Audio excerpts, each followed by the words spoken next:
Not everywhere. And just because it's here doesn't mean that there's going to be a lot of it. And I'd like to fill this five-gallon bucket. Right here is clay. I was here earlier and see this little piece right here? If you can grab it and roll it together and it stays together, that's clay. So pretty much clay because it's staying together. I was born in Milwaukee, Wisconsin, and I stayed there. Well, my parents kept moving our big, large family of 11 from Milwaukee to Green Bay, back to Milwaukee, back to Green Bay, and finally, I think when I was about 12 years old, we stayed in Milwaukee. I did grow up and had my own family. Then I came up here with 5 kids, had 4 more, and raised them all pretty much on my own, which is the best for them. And I went to school after I had 9 of them, and I got my degree, my nursing degree. Then I met a friend who was a potter, and I wasn't really interested in it at all. And then until I actually held some clay in my hand and started to work with it. And then, as time went on, then I learned more about our culture, went to school, took some classes about our Native American history, really felt something about who I am. And I knew as a young kid, whenever we would come up here for a powwow, I would always feel something like through the drumming, through the music and the dancing.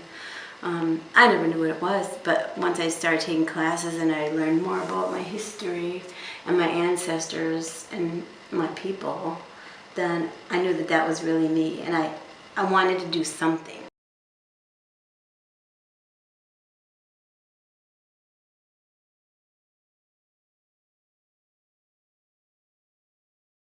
This is how this one started. I just put it in my hand and I just put my thumb in the middle there. Mm-hmm.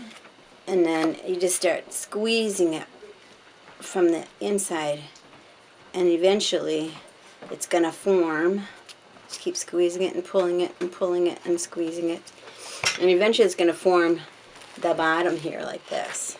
Mm-hmm. Mm-hmm. And what I have now, so this is the base, this is the belly, this is the neck right here. I'm putting my final coil on top of my neck, and that will be my collar. The coils are going to add the height. That's how you get it, the form and the shape that you want by adding the different coils to it. So that's one of the important things is and they're hand built, they're not on the wheel, so they're not always going to be symmetrical, but you try to get it as symmetrical as you can. And the most rewarding for me is when it's done and I'm happy with the design that I put on there, but I look at the form and I want to make sure that it's as symmetrical as I could, and it's even all the way around. And right now that's what I'm working on, is trying to get everything in sync. What worked for me, what didn't work, but what I needed to go through, and I know I needed to do this because I had to find out about who I am, where I came from, my ancestors, my culture, what they went through. And once you find out what they went through and what kind of life that they had, you can't deny that anymore. There was they survived, and they had a horrible life, but they also had a very, very good life. and you learn what they went through, how they had to live, and the things of their art. And once you know that, once you tap into that, you can't stop that fire.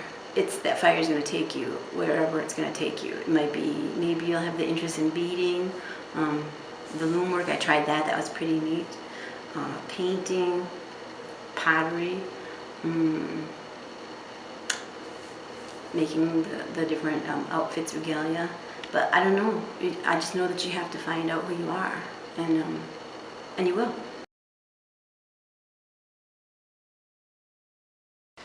It wasn't until I really started to do that pottery is when I could feel it. I could feel that this is where I belong. This is what I need to be doing, because it set me free.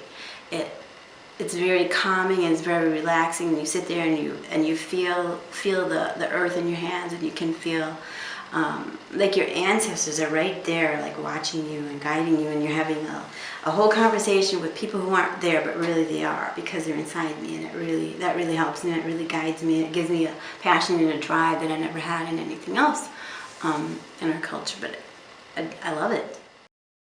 There's a lot of people in my family. I have a lot of kids, a lot of grandkids, so somebody I know is going to pick that up, because I know that what we have survived as people it's handed down to each family member. So I don't know how it's going to happen, but I know that drive's going to come to somebody, and they're going to find who they are, and they're going to find the same desire that I have. And maybe it's not my family, but maybe their family, and through workshops and educational experiences, they're going to find that, and they're going to see what really had to have happened with our ancestors to keep them alive, because in the beginning it was cooking vessels.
I feel that it should pick up in the community once people know that it was at one time gone. And there's a few people, I don't really know how many people there are left, but there's not many that do it or have that the passion to keep it going.